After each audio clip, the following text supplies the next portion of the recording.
오늘 우리가 함께 나누려고 하는 말씀은 우리가 이 사무엘상 지금 방금 읽었던 10장의 말씀을 가지고 하나님께서 사람을 세우신다, 이런 이야기를 좀 함께 해보려고 합니다.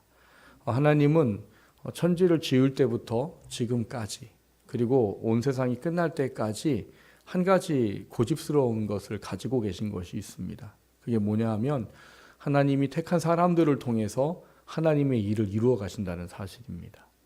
천지부터 하나님은 당신이 만들어 놓으셨고 지금도 먼 우주 만물은 당신이 주관하십니다. 근데 그럼에도 불구하고 하나님은 아담과 하와를 만들어 놓으시고 그들을 통해서 이 모든 것을 다스리기를 원하셨다라고 말씀하십니다. 근데 그 하나님이 그 아담과 하와가 범죄하고 그랬으면 끝날 것 같은데 하나님은 그 이후에도 그들을 용서하시고 또 회개하게 하시고 하나님의 사람으로 돌아오게 하시고 이런 과정을 통해서 또 하나님의 일들을 이루어 갑니다. 이것은 마지막이 올 때까지 하나님께서 그 방법 외에는 다른 방법을 사용하지 않습니다. 이것은 무엇을 의미하는 건가 하면 하나님이 사람을 세우시고 부르셔서 그들을 통해서 하나님이 일을 하신다는 사실인 거예요. 그러니까 하나님은 사람을 통해서 외에는 이 세상에 어떤 것도 하기를 원하시지 않습니다. 그러니까 이거를 다른 말로 표현하면 부르심, 이런 이야기로 이야기할 겁니다. 여러분 집에서 아이들 이름 부르잖아요. 저희 집은 예담아, 예지야 이렇게 불러요. 왜 부릅니까? 여기는 왜 대답을 안 해요? 일부 예배는 작은데도 대답을 크게 하던데. 왜 부르세요? 예담아, 예지야. 제가 왜 부를까요? 뭐 시키려고 부르잖아요. 여러분, 하나님도 우리를 부르셨다라는 개념의 의미는 그겁니다. 부르셨다는 이야기를 다른 이야기로 표현을 하면 구원하셨다입니다. 우리는 구원받은 것만 생각하지만 구원하신 것이 우리를 부르시고 세우셨다는 생각들을 잘 안 합니다. 그러다 보니까 사람들이 예수를 믿고 육적인 그리스도인으로만 살아가는 것에 만족하고 살려고 하는 사람들이 많은 겁니다. 내가 믿고 예수를 구주로 고백하고 하나님의 자녀가 된 건 하나님이 나를 부르신 거예요. 믿지 않은 수없이 많은 사람들 가운데 나를 부르셔서 나를 세우시는 겁니다. 그럼 나를 어디다 세우느냐?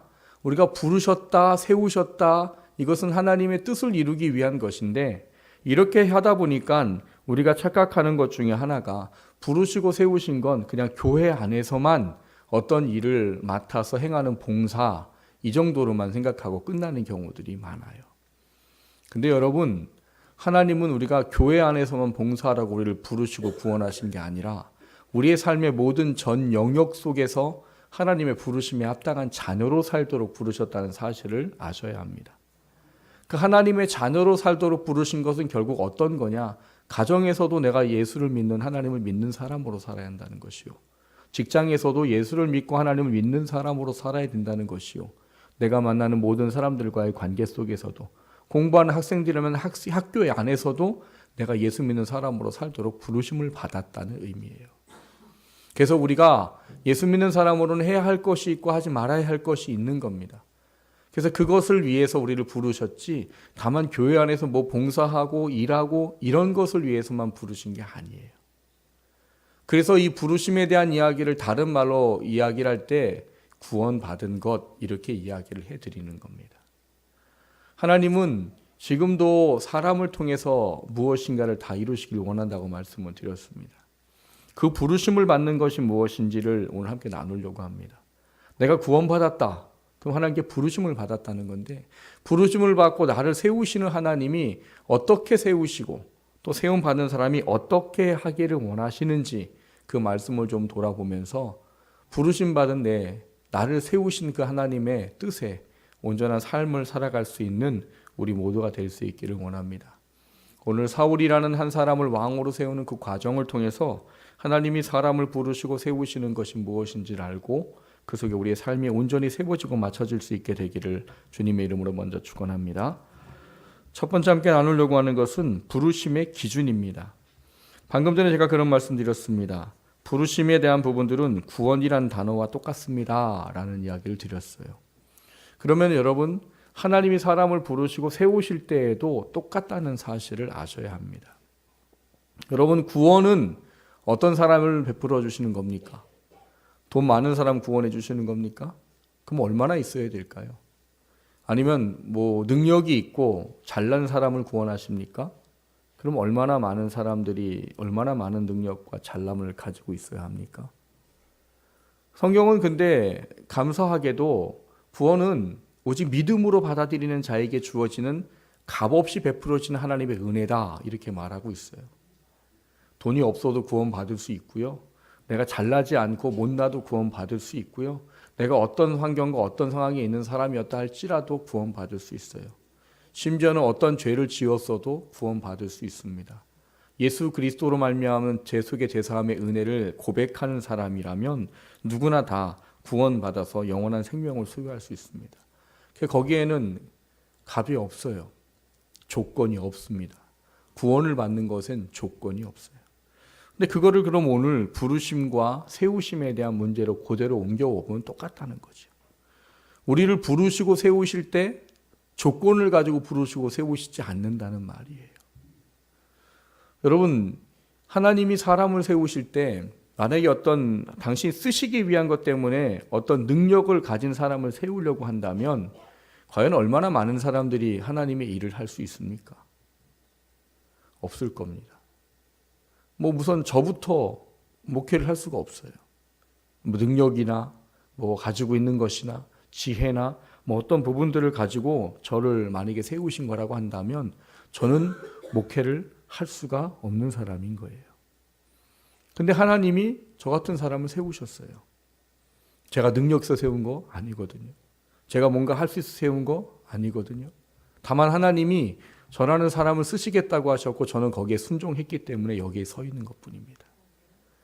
그러니까 하나님은 사람을 세우실 때 조건이 없어요. 그것을 이야기하는 게 오늘 성경의 사울의 이야기입니다. 많은 사람들이 하나님의 부르심과 그 부르심에 대해서 움직여 살아가고자 할 때 사람들이 참 힘들어하는 경우들이 많아요. 연말이 되면 새해에 어떤 또 일을 맡기고 또 여러 가지 일을 부탁하기 위해서 전화하고 기도하십시오라고 이야기하고 일을 맡기게 됩니다. 그런데 그런 일을 이렇게 과정을 하다 보면 이 처음 세워지는 분들한테 돌아오는 대답이 다 똑같다고 그랬잖아요. 뭐라고 얘기를 해요? 목사님, 저는 할 수 있는 능력이 없어요. 저는 재주가 없습니다. 저는 뭐 할 수 있는 게 없어요. 라는 말로 고사하게 되는 경우들이 많아요. 왜 그럴까 하는 생각을 보면 우리가 하나님이 사람을 부르시고 세우신다는 것이 무엇인지를 잘 알지 못하기 때문에 빚어지는 현상입니다. 그런 거로 말하면 제가 여기서 목회하면 안 된다고 그랬잖아요. 저보다 똑똑하고 저보다 인품이 좋고 저보다 워낙 또 뛰어난 지식을 가진 사람들이 얼마나 많아요. 근데 하나님은 사람을 부르시고 세우실 때 어떻기 때문에 세우는 것이 아니라 다만 하나님의 계획과 뜻대로 세우시는 거예요. 근데 사람들이 어려워하는 건 성경을 읽다 보면 자꾸 우리가 오해하는 거예요. 어떤 오해를 하느냐? 하나님이 세우셔서 쓰임받은 사람들을 보면 전부 다 대단하고 놀라워요. 이번에 이 성지 순례하는 동안 요르단에 있는 갈멜산을 갔다 왔습니다. 갈멜산 하면 여러분 기억나시는 거 있죠? 엘리야와 바알과 아세라의 이 선지자들이 싸움을 하잖아요. 제사를 드리잖아요. 그때 어떻게 해요? 이 엘리야가 바알과 이 아세라의 제사장들의 목을 다 베버리고 그리고 그 전에 3년 6개월 전에 기도해서 비가 오지 않도록 했던 것을 기도했더니 비가 오더라는 거예요. 그러니까 여러분 사람이 기도한다고 비가 오고 막 그 기도하고 뭐 했더니 막 불이 떨어지고 뭐 물이 갈라지고 뭐 죽은 자가 살아나고 병이 고침받고 뭐 이런 것들을 보다 보니까 우리가 오해하는 경우가 많아요. 하나님이 그 사람들을 쓰실 때 저 사람들 참 대단해서 쓰셨구나라는 오해를 한다는 겁니다. 제가 지금 오해라고 말씀을 드렸어요. 왜 오해인가 하면 여러분 지금 성경 읽기를 하고 있을 텐데 성경을 쭉 한번 자세히 보십시오. 그 사람들이 그러한 능력으로 세워지고 쓰임받기 전에 그 사람들의 모습을 기록한 것을 한번 보세요. 결코 그 사람들이 능력 있는 사람 아니다라는 걸 알게 됩니다. 결코 그 사람들이 어떤 것 때문에 하나님이 그들을 세우셨다는 게 아니라는 걸 알게 됩니다. 그거를 가장 잘 보여주고 있는 게 오늘 사울의 이야기예요. 여러분 사울이라는 사람을 오늘 성경에 있는 본문의 모습을 가지고만 보면 또 우리가 오해할 수 있는 부분들이 있는데, 오늘 본문에 보면 23절에 그런 얘기를 합니다. 그들이 달려가서 거기서 그를 데려오매 그가 백성 중에 서니 다른 사람보다 어깨 위만큼 크더라. 이렇게 돼 있어요. 사울의 외모를 표현한 거죠. 어깨 위면 뭐예요? 위잖아요. 그럼 아까도 제가 1부 때 그랬지만 사람의 뭐 얼굴 크기에 따라 다르겠지만, 높긴 아직 다르겠지만 그래도 보통 얼마가 되겠어요? 한 25cm, 30cm는 충분히 되겠지요. 제 키가 몇이라고 그랬어요? 예, 여긴 제대로, 일부는 저 키를 10cm 줄였어요. 158이라고. 가뜩이나 작은데요. 168이에요. 168에 30cm를 더해 보십시오. 그럼 얼마가 돼요? 예, 198이면 얼마 정도가 되느냐? 여러분, 우리나라의 이종 격투기 선수인 골리앗, 테크노 골리앗 하는 최용만 선수 아시죠? 그 사람 키가 2m 16이랍니다. 그러면 저를 기준으로 해서 제가 170이라고 치고, 그럼 30cm면 2m죠? 그러니까 최용만보다 한 요만큼 작은 거예요. 누가요? 사울이요. 그러니까 사울이 기골이 장대한 사람이었다는 거예요. 그래서 사무엘도 하나님이 사울을 보내시고 사울을 만난다고 했을 때 사무엘이 사울을 봤을 때 세우실 만한 사람을 세우셨구나 이렇게 생각했단 말이에요. 왜요? 기골이 장대하니까. 그러니까 오늘 본문에도 보면 이스라엘 사람들이 이 사울을 왕으로 세웠을 때 그를 세우시고 나서 그 모든 부분의 사람들이 뭐라고 하느냐? 24절에 보면 이렇게 말해요. 모든 백성이 왕의 만세를 외쳐 부르니라 이렇게 되어 있어요. 이 사람들이 왜 왕의 만세를 부르며 외쳤을까요? 이스라엘 백성이 오늘 본문에도 나와 있는 말씀에 17절과 18절과 19절 이렇게 쭉 보면 사무엘이 그런 말을 합니다. 하나님이 너희를 애굽으로부터 구원해 내셨고, 그리고 하나님이 너희들 여기까지 이끌어 오셨고, 너희들 하나님께서 구원해 내셨고, 그런데 너희들이 하나님을 버렸느니라 이렇게 말해요. 왜 그렇게 말했느냐? 이스라엘 백성이 왕을 구했기 때문입니다. 왕. 근데 왕을 구한 이유가 뭐냐면 이 사무엘의 아들들이 올바르게 정치하지 아니하고 그런 문제 때문에 결국은 그 기회를 틈을 타서 왕을 구했어요. 근데 왕을 구할 때 그들이 무슨 얘기를 하느냐? 우리에게 왕을 줘서 다른 민족과 싸울 때 우리를 대신해서 왕이 싸우게 하시고 이런 이야기를 한단 말이에요.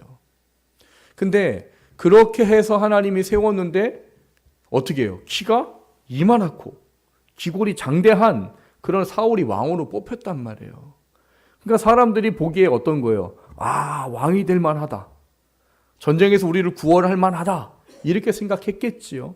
그러니까 왕의 만세를 부르면서 이 사람들이 이 사울을 환호성으로 받아들였겠지요. 이것만 보면 사울은 세워질 만해서 세워졌구나 라고 판단하기가 쉽다는 겁니다. 그런데 사울은 세워질 만한 사람이 아니에요. 기골은 장대했는지 모르지만 이 사람의 마음 자체가 굉장히 소심하고 자존감이 없는 사람입니다. 여러분, 등치가 크고 다 그러다고 다 사람이 강해요?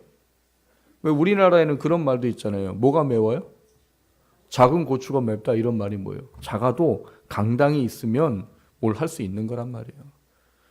여러분, 유럽을 대부분 잡아먹었던 나폴레옹 키가 얼마래요? 150 정도? 그 이하일 수도 있다라고 말해요. 저보다 얼마나 작아요? 이만큼 작은 거예요. 작은 거란 말이에요. 근데 그런 작은 사람이어도 강당이 있으니까 사람들이 이끌고 가서 다 이렇게 차지하잖아요. 반면에 크다고 다 그렇지 않아요. 제가 군대에 있을 때 이렇게 이제 저희 이제 내무반 가면 이렇게 앉아 있어요. 훈련소 때. 근데 저는 작고 제 앞에 있는 애가 키가 182인가 그랬어요. 그럼 크겠지요. 근데 저희가 훈련소 때 일주일에 금요일만 되면 이 청룡빵이라고 이렇게 기름 종이 같은 데다가 요만한 빵 2개를 줘요. 소보루빵 하나에 크림빵 하나.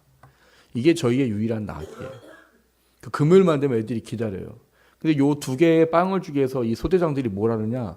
앉았다 일어났다를 1000번을 시키고 나서 줍니다. 그럼 이게 얼마나 귀해요. 안 그래도 맛있는데. 근데 어느 소대장이 저희들한테 장난을 치고 싶었던 것 같아요. 다 하고 나서 빵을 주더니 빵을 머리에 올려놓으래요. 자기가 좋아하는 빵을. 올려놓으래요. 근데 자, 여기서부터 거기 끝까지 왔다 갔다 할 테니까 이렇게 돌아다 보라는 거예요. 그때 빵 떨어지면 자기가 먹겠다는 거예요.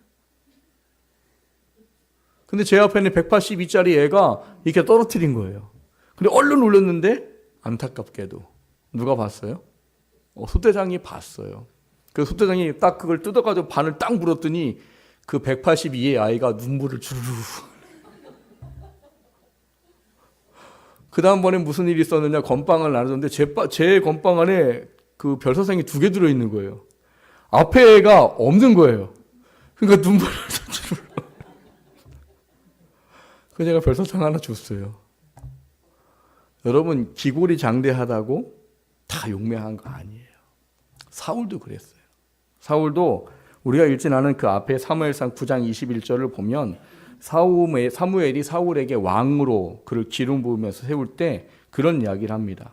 사울이 대답하여 이르되 나는 이스라엘 지파의 가장 작은 지파 베냐민 사람이 아니니까 또 나의 가족은 베냐민 지파 중 모든 가족 중에 가장 미약하지 아니하나이까 당신이 어찌하여 내게 이같이 말씀하시나이까 이렇게 말해요. 베냐민 지파가 그 당시에는 굉장히 제일 작은 지파입니다. 왜냐하면 사무엘이 사역하고 사울이 세워질 시기가 이 사사기라는 책이 끝나는 그 시작 끝나는 무렵에 이 연결되어지는 시간이에요. 사사 시대에 마지막 장에 어떤 이야기가 나오는가 하면 레위 지파가 악한 일을 행한 것 때문에 결국 나머지 지파들이 레위 지파를 이 멸절시키기를 작정을 하고 전쟁을 시작합니다. 그래서 레위 지파가 거의 다 죽어나가요. 뭐 학자들에 의하면 거의 100여 명도 안 남았을 거다라고 말하는 사람들도 있어요. 근데 그 사람들이 이제 그렇게 했는데 어떻게든 살아남았단 말이에요. 근데 그 사람들이 좀 시간이 지났다고 해도 뭐 얼마나 크겠어요, 베냐민 지파가. 다른 지파는 계속 이게 강성하고 있을 텐데. 근데 그런 지파의 사람이니까 사람들이 보기에도 베냐민 지파는 별거 없는 지파인 거예요. 그 베냐민 사람들도 마음속에 뭐가 있어요? 자기네가 악행을 행했다는 그런 지파라는 것에 대한 생각을 가지고 있어요. 근데 그런 지파에 또 자기네 집이 그 가운데서 또 더 보잘것 없었던 집안이었나 봐요. 근데 그 집안 중에서 자기는 또 더 보잘것이 없다고 느끼는 사람이 사울이었어요. 기골은 장대했지만 마음이 굉장히 약한 그런 사람이었고 자존감이 없는 사람이었다는 사실이에요. 근데 하나님이 그 사람을 어떻게 해요? 세우셨다는 사실입니다. 성경은 우리가 자꾸 이렇게 강하고 큰 것만 자꾸 보다 보니까 하나님이 사람을 세우시고 일하시는 것을 자꾸 놓칠 때가 많아요. 근데 하나님은 사람을 세우실 때 그 사람이 어떠한 일을 할 수 있는 힘과 능력이 있어 세우시는 그런 부분들이 아니라는 사실을 아셔야 됩니다. 제가 성경을 쭉 읽어봐도 할만해갖고 준비되어갖고 쓰여진 사람은 없어요. 굳이 제가 하나 꼽아라 그러면은 사도 바울을 꼽을 겁니다. 사도 바울은 율법에 능통한 사람이라 그가 바울이 되어져서 뭐가 돼요? 사도가 됐을 때 신약 성경의 3분의 2를 씁니다. 그게 그가 율법 때문에 준비되었기 때문에 가능했던 일이에요. 그런데 하나님이 그런 부분에 대해서 글을 쓰실 수 있었다고 한다면 사실은 구원받기 전에 그 삶의 모습을 보면 쓰임받을 수 없는 사람이라는 걸 알 수 있어요. 왜요? 그 사람이 예수님 만나기 전에 뭐 하던 사람이에요? 예수 믿는 사람 잡아다가 감옥에다 집어넣는 사람, 핍박하는 사람, 죽이는데 증거 쓰는 사람, 너무나 일 많이 하고 다메섹까지 가려고 했던 사람이 바울이에요. 그러니까는 외부적으로는 준비했다 하더라도 그가 하나님의 일을 할 수 있는 사람은 아니었던 거지요. 그래서 하나님이 그를 부르셔서 용서하시고 그래서 그가 그것을 이제 쓸 수 있었던 거예요. 근데 만약에 그런 과정이 없었다면 아무리 사도 바울이 율법이 능통을 해도 결코 하나님의 일을 할 수가 없다는 거죠. 없다는 거. 그러니까 여러분 성경을 잘 보시면 하나님은 할 수 있기 때문에 세우는 것이 아니라는 사실을 아셔야 돼요. 하나님은 어떤 사람이든 당신이 세우시고 그가 능력이 없다면 능력을 주시는 사람이시고 그리고 어떤 것이 없다면 어떤 것을 채우시는 분이시고 필요한 것이라면 필요한 것을 하나님께서 일하심으로 그 사람을 통해 일하시는 것이지 그 사람의 능력이 있기 때문에 쓰여져 세워지는 것이 아니에요. 세상은 능력을 너무나 중요하게 여기다 보니까 능력이 있고 없음에 대해 자기 자신을 평가를 잘하게 마련입니다. 세상은 어떤 사람을 원해요? 능력 있는 사람을 원해요. 그래서 자격증 많은 사람, 뭐 일을 잘할 수 있는 사람, 이런 사람을 취하는 것밖에 할 수 있는 게 없어요. 그래서 세상적인 개념으로 우리가 세워지고 쓰임 받으려면 열심히 뭔가를 준비해야 되는 거예요. 능력도 갖추고, 뭐 자격증도 따고, 뭐 건강도 하고, 여러 가지를 갖추려고 하는 겁니다. 왜? 세상은 능력 위주로 사람을 쓰기 때문에. 그 사람이 어떠한 것을 보고 쓰기 때문에. 그래서 면접할 때든 뭐 할 때든 다 그게 그 사람이 어떠한 것을 판단하는 거잖아요. 근데 하나님이 사람을 쓸 때 면접하십니까? 없어요. 그냥 부르셔요. 너 와라. 그냥 부르셔요. 그리고 그걸 일하게 하셔요. 심지어는 자기 할 수 없다고 말했다가 얻어 터진 사람 누구예요? 모세 있잖아요. 모세. 가라고 하는데도 나는 말을 못해요. 나는 뭐 능력이 없어요. 내가 함께 할 거야. 나는 말이 어른해가지고. 네 형이 있잖아. 너 죽을래 갈래? 그러니까 가는 거잖아요. 하나님은 사람이 능력이 있기 때문에 세우시는 것이 아니라는 걸 아셔야 돼요. 하나님은 당신의 뜻에 따라 일을 맡기시고 그들이 순종하려고 할 때 하나님이 친히 일하셔서 일을 이루시는 겁니다. 그렇기 때문에 우리가 해야 될 건 하나예요. 내가 능력이 있다 없다를 떠나서 하나님 나를 부르시고 세우시면 세워져 가는 것밖에 없어요. 그러면 나머지는 하나님이 일을 하십니다. 근데 하나님이 이 일을 하기 위해서 오늘 이 소심한 성격의 사울을 위해 한 가지 또 놀라운 일을 하셨습니다. 어떤 일을 하시느냐? 제비를 뽑는 일을 하셨어요. 여러분, 제비 뽑는 건 어떤 거예요? 뭐 복불복이라는 얘기는 다 아시잖아요. 복불복이 뭐예요? 그냥 뽑으면 뽑은 거대로 이런 거잖아요. 제비를 뽑는다는 거는 그런 겁니다. 저희 교회 지금은 청년들이 다 뭐 이제 나가서 각기 갈 길을 갔지만 그 친구들하고 한 7년을 같이 있으면서 그 친구들 이제 회장을 뽑을 때 저희는 제비를 뽑았어요. 왜요? 생각해 보세요. 7명인데 무슨 투표를 하고 뭐 누구를 추천하고 뭘 어떻게 하겠어요? 그래서 이렇게 컵에다가 이름 써놓고서 돌리다가 나오는 사람 회장했어요. 재밌죠? 근데 재밌는 게 아니라 저는 그걸 철저히 신뢰합니다. 왜냐하면 지금은 청년들이 그렇게 많은 일을 하지 않아요. 왜냐하면 이제 어른들이 다 이제 본인들의 일을 맡아서 하고 계시고 하기 때문에. 근데 예전에는 청년들이 거의 대부분의 일을 다 했습니다. 뭐 학교 교사만 하는 게 아니라 뭐 설거지, 청소, 뭐 밥 이런 것도 청년들이 다 했어요. 그리고 뭐 일이 시킬 거 있으면 제가 누굴 시키겠어요? 제가 뭐 장로님을 시키겠어요? 뭐 집사님을 시키겠어요? 청년들한테 시키는 거예요. 그러니까 회장이 되면 많은 일을 짊어져야 되는 위치에 서는 겁니다. 그러니까 사실 쉽지 않은 거지요. 근데 그 7년 동안 어떤 친구는 2년 연달아 했어요. 이렇게 했는데 이렇게 나와버려가지고. 근데 그게 나올 때마다 그 친구들의 고백을 통해서 제가 하나님을 인정합니다. 뭐라고요? 나 될 줄 알았어요. 이미 하나님이 그들의 마음을 만지고 계시더라고요. 그러니까 다음에 이게 청년이 나오잖아요. 그럼 내가 오늘 될 줄 알았다고, 하나님 오래 시킬 줄 알았다고 본인들이 자기의 입으로 말을 해요. 그러니까 우리가 보기엔 장난 같죠. 종이 해갖고 컵에다 집어넣고 흔들어서 하나 나왔어. 이게 뭐야? 뭐 이럴 수도 있는데 하나님 그 가운데 일하시더라는 거예요. 그리고 하나님은 이미 그 아이들 마음속에 하나님이 만지심의 은혜가 있었더라는 거예요. 제비는 그런 겁니다. 사람이 인위적으로 할 수 없어요. 하나님이 왕을 선출한다고 할 때 이미 사울은 하나님이 어떻게 했어요? 사무엘을 통해서 기름을 부으셔서 선택을 해놓으셨죠. 그냥 왕으로 세워도 돼요. 근데 하나님이 굳이 제비를 뽑으라고 하시는 거예요. 왜? 이 소심한 사울을 다른 사람들이 객관적으로 인정할 수 있도록 하시기 위해서. 그래서 12지파를 놓고 뽑은 거죠. 그때 누가 뽑혔대요? 베냐민. 이 말도 안 되는 지파. 얼마 전까지만 해도 이 악한 일을 행했던, 그래서 지금 얼마 남지도 않은 이 베냐민이 뽑혔어요.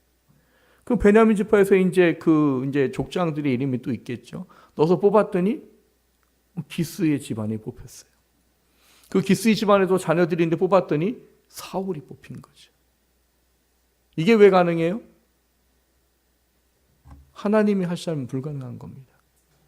하나님이 기름을 미리 부으셨어요. 그리고 왕으로 세운다고 말씀하셨어요. 그렇지만 제비를 뽑았어요. 근데 정확하게 사울이 뽑히더라는 거죠. 그러니까 사람들이 그냥 만약에 사울을 세웠으면 사울을 막 이러통저러통 말이 많았을 거예요. 왜? 오늘 제비를 뽑았음에도 불구하고 오늘 본문 27절에 보면 어떤 불량배들은 뭘 안 했대요? 사울에게 바쳐야 할 어떤 선물을 바치지 않았다. 이건 뭐예요? 왕으로 인정하지 않겠다. 이런 얘기인 거란 말이에요. 근데 만약에 사무엘이 사울을 불러가지고 얘를 왕으로 세웠다라고 말하면 더 난리 나는 거죠. 왜요? 아니 얼마 전까지 악한 지파였고 죽을 것 간신히 살은 이 죽다만 이런 지파에서 무슨 왕을 세워요? 그리고 이스라엘 사람들은 알고 있는 게 있어요. 유다 지파로부터 금홀이 나오리니라고 예언을 이미 하나님께서 모세와 야곱을 통해서 하셨기 때문이에요. 그러니까 아마 이 불량배 중에 대다수가 유다 지파였을지도 모릅니다. 왜요? 원래 자기네 지파에서 왕이 나온다고 예언을 해놨는데 웬 뜬금없이 베냐민? 이 죽다만 무슨 이런 지파 같은 베냐민이 왜? 아마 이 사울을 사무엘이 세웠다면 그렇게 됐을 겁니다. 근데 하나님은 그 모든 것을 배려하신 것 때문에 제비를 뽑게 하셔서 사울을 왕으로 선출하게 하셨다는 사실이에요. 사랑하는 성도 여러분, 하나님 우리를 부르셔요. 그리고 우리를 세우십니다. 근데 거기에 여러분이 잘못된 생각을 좀 이제 고치시기를 부탁을 드립니다. 하나님이 할 수 있어서 세우는 사람은 없어요. 하나님은 당신이 세우시고 그 사람이 온전히 충성하기만을 바랍니다. 충성이란 단어를 제가 원어적인 설명을 드렸어요.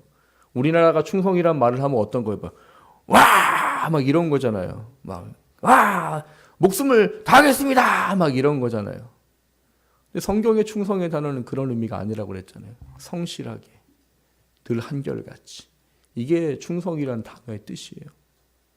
그러니까 하나님은 일을 맡겼어요? 그럼 그 맡긴 것을 하나님께 내가 맡겼구나라고 붙잡고 그것을 그냥 온전히 감당해 나가는 그 온전함이 그게 바로 충성이에요. 그게 충성.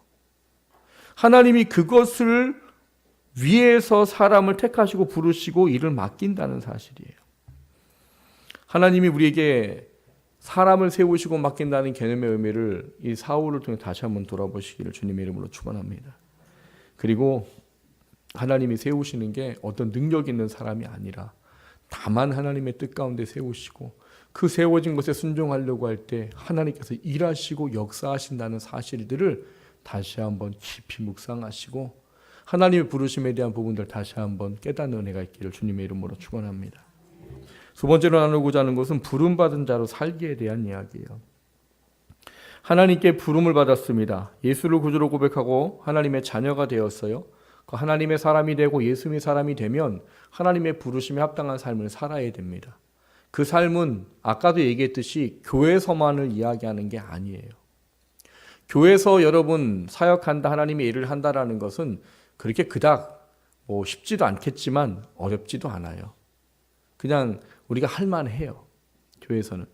또 교회에서의 일이기 때문에 우리가 그 시간의 짧은 시간 동안은 뭘 할 수 있느냐? 좀 참고 견디고 인내할 수도 있어요. 그래서 그냥 부름받은 삶, 내게 맡겨주는 거 감당하는 게 그렇게 막 죽처럼 힘들고 어렵지는 않아요. 근데 앞서 말씀을 드렸듯이 우리가 부름받은 건 교회 안에서만 하나님의 사람으로 살라고 부름받은 게 아니라는 거예요. 교회 안에서만 예수를 믿는 제자로 살려고 부름받은 게 아니란 말이에요. 내 가정에서도 직장에서도 만나는 사람과의 관계에서도 학교에서도 전부 다 그 가운데서 하나님의 사람으로 살도록 부름받았다는 거예요. 이게 힘든 거죠, 이게. 여러분 가정에서 예수의 사람으로 살 수 있다면 그 가정에는 평화가 넘치고 기쁨과 사랑이 넘칩니다. 직장 가운데 내가 온전한 예수의 사람으로만 산다면 그 직장이 나를 통해서 하나님의 놀라운 은혜들이 부어집니다. 내가 만나는 사람 가운데 예수의 사람으로 살면 나를 통해서 많은 영혼들이 구원받고 그들도 영원한 생명을 얻을 수 있게 됩니다. 삶에서 예수의 사람으로 사는 게 어렵지 교회에서 하나님의 일을 하는 예수의 사람으로 사는 거는 그렇게 어렵지 않아요. 그러다 보니까 어려운 게 있는 거죠. 왜요? 왜 부부관계에서 예수의 사람으로 산다는 게 쉽습니까?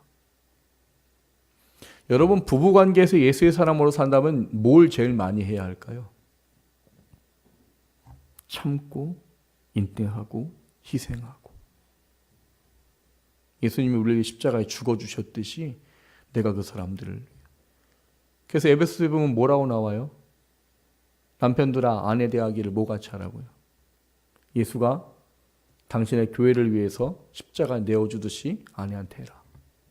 아내들아 남편을 섬길 때 어떻게 하라고요? 교회가 예수님을 섬기듯이 해라. 여러분, 그것만 되면 싸움이 날까요? 이혼이 생길까요? 전혀 생기지 않아요. 그게 힘든 거죠. 그냥 주일날 나오고 수요일날 나오고 뭐 행사 있을 때 일하는 것만 가지고 예수의 사람으로 사는 건 쉬워요. 근데 삶의 영역에서 예수의 사람으로 사는 건, 삶의 영역에서 하나님께 부름을 받아 세움받은 사람으로 산다는 건 어렵습니다. 그 일을 감당하기 위해서는 두 가지를 내려놓음이 필요해요. 뭐가 필요하냐? 하나는 내 할 수 없음도 내려놓아야 되는 것이고, 또 하나는 내가 할 수 있는 것도 내려놔야 되는 겁니다. 이 또 뭐랍니까 또. 없는 것도 내려놓고 있는 것도 내려놓으라는 말은 무슨 얘기예요? 여러분, 가정 가운데서 예수의 사람으로 살려면 아까 뭐 해야 된다고 그랬어요? 사랑과 희생과 배려와 참음과 절제? 뭐 인내? 이게 잘 돼요? 안 되지요. 안 되는 거예요. 근데 그걸 내려놓아야 된다는 거예요. 또 반면에 뭘 내려놔야 되느냐? 그런 관계를 행하려면 내 뛰어남과 놀라움에 대한 부분들을 내려놓지 않으면 안 됩니다. 여러분, 부부간 관계 가운데 이게 서로 사랑하고 배려하고 위로하고 이렇게 해야 되는 관계인데, 부부와의 관계를 맺어가다 보면 이상하리만큼의 놀라운 그 긴장 관계가 있어요. 뭐요? 그 처음에 결혼하면 뭐를 잡아야 된대요? 뭘 잡아야 된대요? 주도권을 잡아야 된다고 막 싸우잖아요. 막 경제권을 잡고 막. 그렇게 되면은 한 사람은 평생 동안 죽어라 사는 거예요. 안 그래요? 남편이 경제권을 갖고 있는 사람은 부인들이 맨날 탔어야 되잖아요. 아내가 경제권을 쥐고 있고 모든 걸 쥐고 있으면 남편이 애처가가 아닌 공처가로 살아야 되는 거죠. 근데 부부는 그런 관계가 되면 안 되는 거예요. 근데 그런 관계를 부추기는 것 중에 하나가 내가 어떤 건지에 대한 자기에 대한 어떤 큼에 대한 생각이. 근데 그걸 내려놔야 된다는 거죠. 그게 뭘로 가능할까요, 여러분? 오늘 본문에 이 사울이라는 사람을 통해서 그걸 돌아볼 수가 있습니다. 오늘 본문에 보면 27절에 이런 말이 있습니다. 어떤 불량배는 이르되 이 사람이 어떻게 우리를 구원하겠느냐 하고 멸시하며 예물을 바치지 아니하였으나 그는 잠잠하였더라.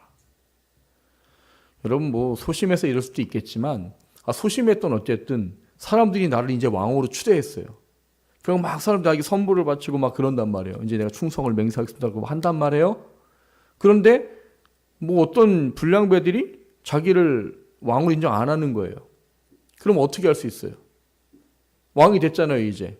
여러분 같으면 그런 사람 보면 어떻게, 사울처럼 잠잠히 있겠어요? 어떻게 하겠어요? 야, 저것들 당장 잡아와. 그리고 치도권위를 내라. 내가 왕이잖아, 이제. 근데 나를 인정 안 하면 이 나라의 백성이 아닌 거지. 그렇게 할 수 있지요. 사울은 안 합니다. 오늘 본문에 뭐라고 그랬어요? 잠잠하였더라. 근데 왜 사울이 잠잠했는가? 물론 소심해서 잠잠할 수도 있겠지만 성경은 다른 답을 줍니다. 오늘 사무엘상 10장 6절을 보시면 우리가 읽지는 않았지만 앞에 그런 말씀이 있어요. 내게는 여호와의 영이 크게 임하리니 너도 그들과 함께 예언을 하고 변하여 새 사람이 되리라. 그러니까 새 사람이 된다는 말을 잘 이해하셔야 돼요. 새 사람은 내가 어떻던과 상관이 없이 하나님이 임하시면 할 수 없는 것을 하게 되는 거고 할 수 있다는 것도 내려놓게 되는 의미를 이야기하는 거기 때문에 그래요. 여러분, 새 사람이 된다는 말은 뭡니까? 하나님께서 말씀하신 그 뜻을 따라가는 것에 대한 이야기를 말하는 거예요. 근데 그 뜻을 따라가기 위해서 우리에게 필요한 것은 성령을 통해서 우리 안에 주어지는 그 놀라운 깨달음과 은혜가 나로 하여금 나의 연약함 내려놓게 하고 내가 할 수 있다고 말하는 것도 내려놓게 하는 사실이라는 거예요. 왜? 내 힘으로 하나님을 하는 게 아니기 때문에 그래요. 첫 번째 대지에 말씀을 드렸듯이 하나님이 사람을 세우시고 그를 통해서 일하시는 거 그 사람이 어떻기 때문이 아니라고 그랬잖아요. 성경의 모든 사람들이 다 그래요. 하나님이 세워서 일을 하는 거지요. 이 두 가지를 잘한 사람이 누구냐? 바울이에요. 바울은 어떤 사람이었다고 그래요? 남에서 로마인, 가말리엘 문화의 수제자, 정통 히브리인, 바리새파 중에 바리새파. 이게 뭔 얘기냐? 신분으로, 혈통으로 그때 당시엔 최고의 사람이다라는 이야기예요. 근데 이 사람이 이 최고의 것을 예수님 만나고 어떻게 여겼대요? 나는 그거를 배설물보다 못한 것으로 여기겠다. 내게 주어진 모든 것, 내가 예수님이 내 안에 나타나고 내가 예수님을 알기 위해서 그 모든 것은 똥처럼 여기겠다고 한 사람이 바울이에요. 세 사람이 되는 거죠. 또 한 가지는 바울의 약함입니다. 사도 바울이 자기를 표현할 때 그런 말을 써요. 팔싹둥이, 죄인 중에 괴수, 이런 얘기를 해요. 왜요? 예수님 믿기 전에 예수 믿는 사람은 잡아다 가두고 핍박하고 하는 일 했던 사람인 거예요. 그때는 그게 진짜인 줄 알았으니까. 근데 예수님 만나고 났더니 내가 이거 할 짓도 이런 못할 짓도 이런 못할 짓은 없는 거지요. 자기가 예수님 믿고 만나고 나니까. 근데 그런 거에 눌리면 사도 바울이 가서 이방인에게 복음을 전해라 할 수 있을까요? 나 같은 놈이 어떻게 합니까?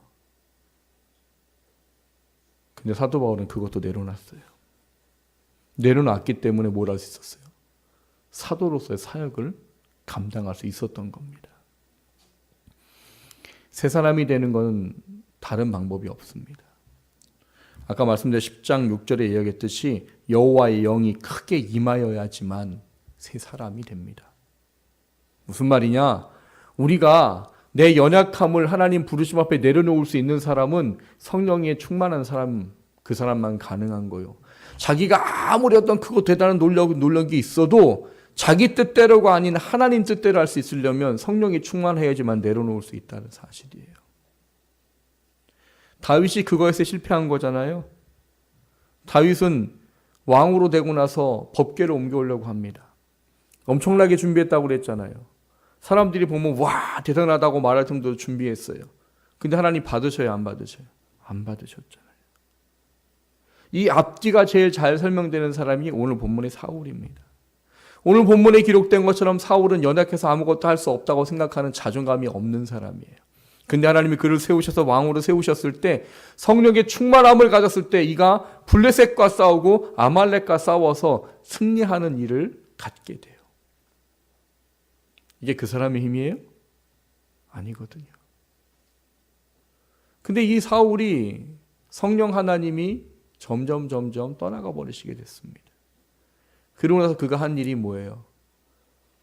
아말렉이라는 나라를 싸울 때 특별한 명령을 하셨어요. 사울아, 가서 아말렉에 나이 많은 사람이든 젊은 사람이든 여자든 남자든 아이든 다 죽여라.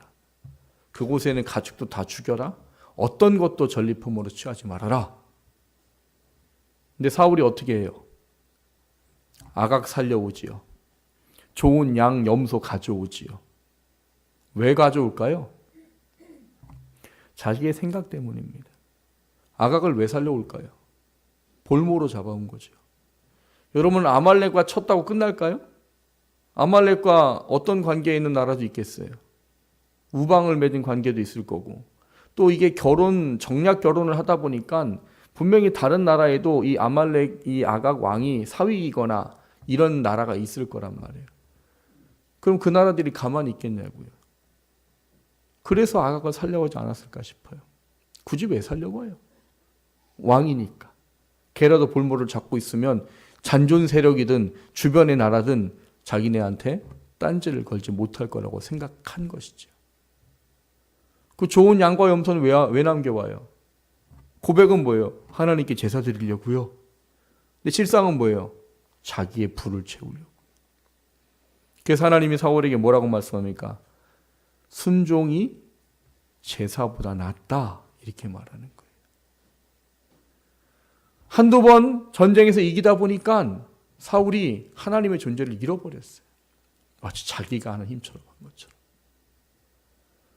그래서 우리가 부르심을 받고 세움을 받을 때 이 두 가지를 잘 기억해야 됩니다. 능력 없다고 하나님이 세우시고 쓰시는 일에 거절하지 않아야 돼요. 왜요? 그것조차 내려놔야 되는 거니까. 왜? 일은 하나님이 하실 거거든요. 내가 능력이 있다고 그것 가지고 하나님의 일을 하게 되면 다울의 첫 번째 법궤 사건이나 아말렉 사건처럼 하나님의 뜻과는 상관없는 일을 하게 됩니다. 자기는 열심히 하지요. 그러니까 하나님 받을 거라고 생각하지요. 그러나 아니에요. 하나님은 하나님의 방법대로 하는 것을 받으시는 것이지 사람이 열심히 했다고 받으시는 분이 아니기 때문이죠. 그렇기 때문에 이것 또한 내려놓아야 된다는 거죠. 그게 뭐로만 가능할까요? 새 사람이 되는 것밖에는 방법이 없습니다. 사랑하는 성도 여러분, 하나님은 지금도 사람을 세우시고 우리를 세우셔서 하나님의 일을 하기 원해요. 우리를 통해 사람들이 영원히 구원받기를 원하고 우리를 통해 하나님의 사람들이 세워지기 원하고 우리를 통해 교회가 또 나라가 내 주변의 사람들이 세워지기를 원해요.